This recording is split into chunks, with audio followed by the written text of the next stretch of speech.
If you've been around the block in the gay world, hooking up, hanging on Grindr, Scruff, and Growler, and meeting men for sex, then you'll probably notice that gay men are wounded. Most gay men have something going on in their consciousness. And so today we're going to ask the question, if you were wounded, if you were hurt, how would you know that? That's what we're going to talk about in this podcast. My name is Paul Angelo. I'm the founder of the Big Gay Family Social Program, where you meet gay men differently. Our introductions give you an opportunity to get to know each other on a deeper level. So if you're looking for depth, if you're looking for meaning, then join us. Visit the website biggayfamily.com. So how would you know that you are hurt or traumatized or wounded? The first thing to notice is that you would be operating out of a fragmented self.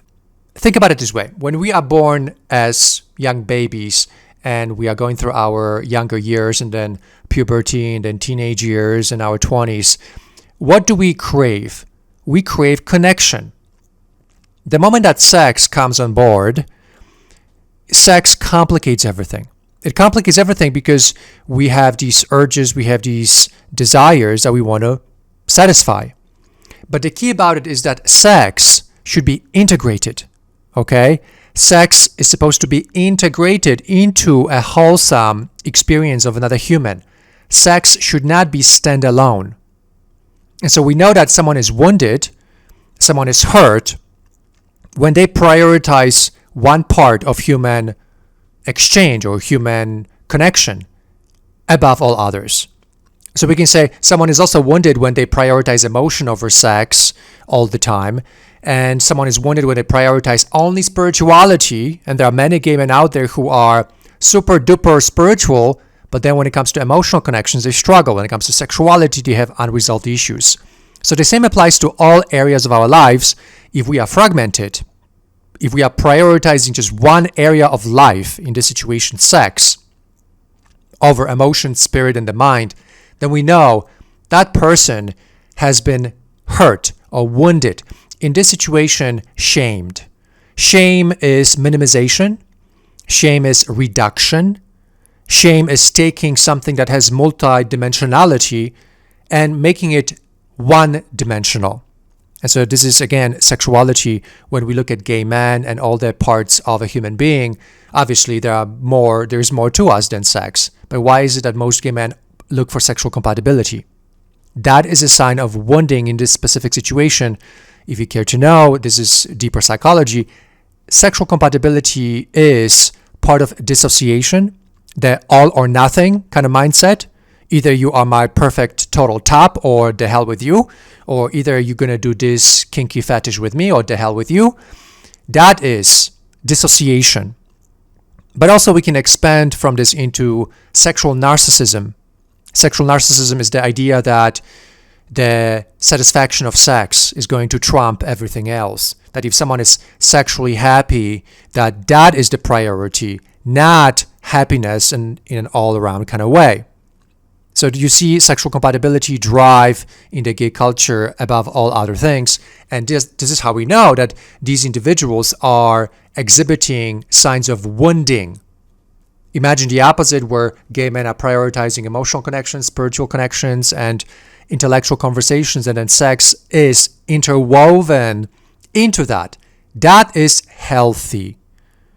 Prioritizing sex up front, that is narcissistic, and that is a disassociation or dissociation. Studying trauma and shame is very beneficial to gay men because we are swimming in a hot soup of trauma and shame, and what those two do together, they miniaturize everything, they fragment everything, they reduce everything. It's like, imagine you can have this gigantic window in the world, and that window is now condensed into like a 3 by 3 inches by 3 inches, a tiny window, tiny lens at reality. That is what trauma and that is what shame does. And in the context of human interactions, that means that the lens through which we look at each other is going to be miniaturized. and sex is part of that. You're probably thinking, why sex? Why is sex part of this miniaturization? It is part of that because that's the most primitive aspect of our beingness. You don't have to have any brain power to be sexually active. You just have a hard on, you go out there and you have sex. There is no homework to do. There's no extra thing to learn. There's no communication skills that are necessary in order to have sex. So sex is always the easiest because it just is. It's there. And you don't have to work any extra in order to have an arousal or erection or sexual desire. So that's why miniaturizing human experience to sex is an example of shame or trauma. When I studied trauma, I learned a lot of very useful terms such as dissociation, so we talked about that, but also repetition compulsion. Repetition compulsion is the search for lovers who are abusive or abusive sex. And so ask yourself the question when you have your sexual fantasies, do they involve abusive sex or volatile sexual experiences? And so that's how we know someone is wounded, when we are searching for people who hurt us physically or abuse us, or when they have sex with us, they say, you bitch, or I'm going to fuck your hole. Those kind of words, those kind of phrases, when you hear that, that is an experience of repetition compulsion. This is part of shadow sexuality, where we are looking for sensation seeking to express the hurt that is deeply inside of us in the form of anger. Anger mixed with hurt is expressed through sensation seeking. And you might ask the question, why anger? Where is anger coming from?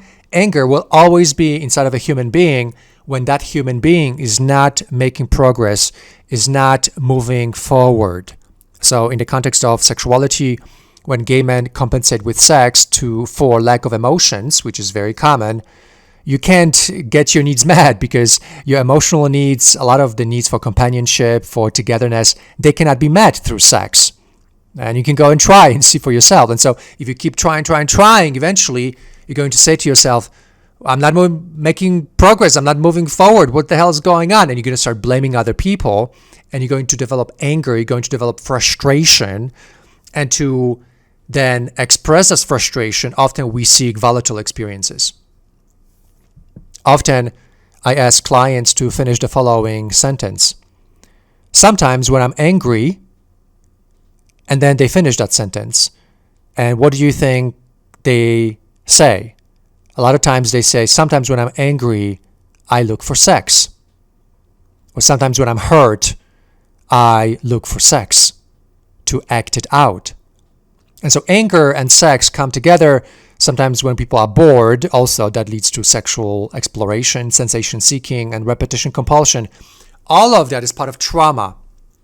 And it takes a lot of courage to talk about this because sex has been turned into this something that is cultish, that you can't criticize it, that you can't say anything negative about it, even though most gay men are having abusive sex and they are hurting and wounding each other. This mirroring of that hurt is happening all the time in our community.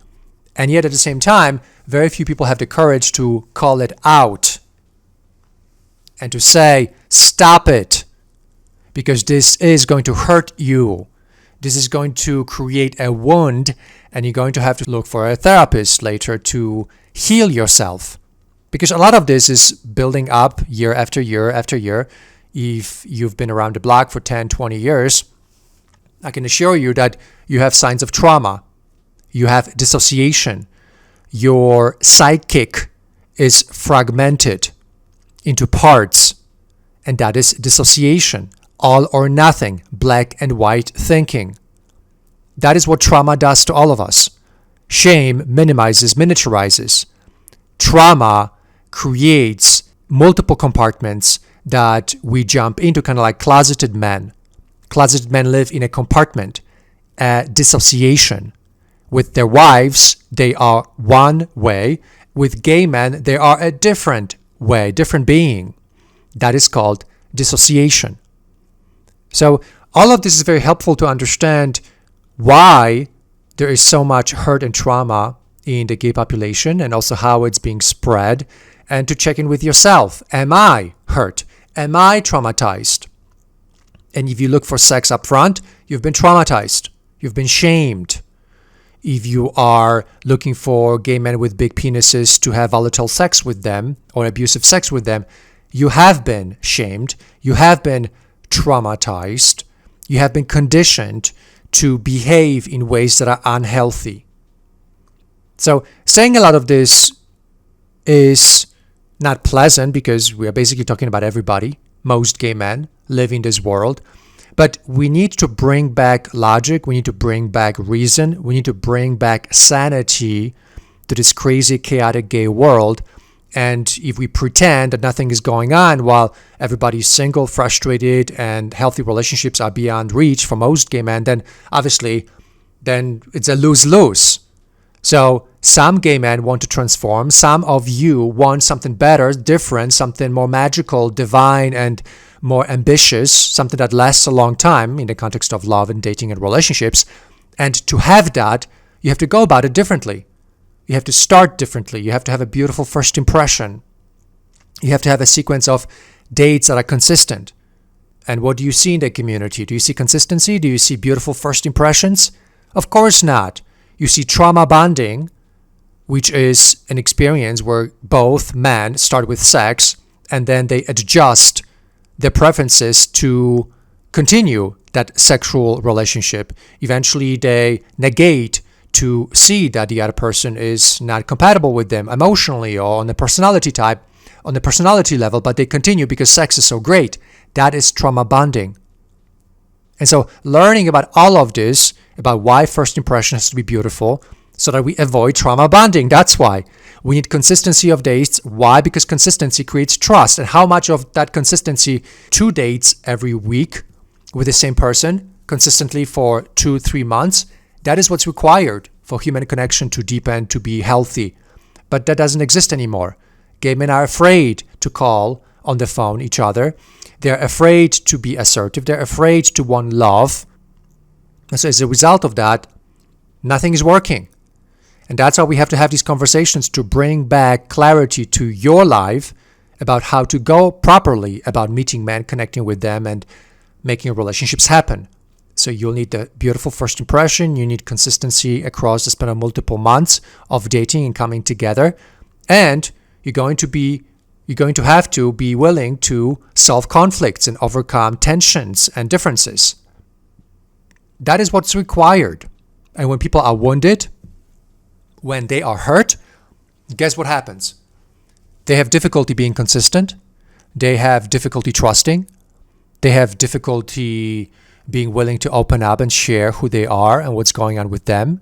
So that's why this discussion is so important, because if you're hurt, wounded, and traumatized, it's unlikely that you'll be able to connect to another gay man. And in this situation, you need to address the hurt, address your own inner demons and your shadow, and then things begin to work. So I'm inviting everybody to take their lives seriously, to step outside of hurt and wound and trauma, so that you can have beautiful relationships that last a lifetime. And that has been my work of the past 13, 14 years now. Teaching gay men how to meet each other in a healthy way and create beautiful relationships that last a lifetime. If you're interested in that, then join us at the Big Gay Family Social Program, where we have the infrastructure, we have the methodology, we have the men, we have the protection from toxicity, we have the dating method that creates intimacy and emotional connections. We have all of that ready for you. So join us, visit the website biggayfamily.com, begin your transformation, resolve all your hurt, all your wounding, and create the best relationships of your life. Okay, my friends, I'll be signing off. If you're new to my channel, please subscribe so that we learn together. And I'm looking forward to seeing you in the next podcast. Have a wonderful day, and I'll talk to you soon.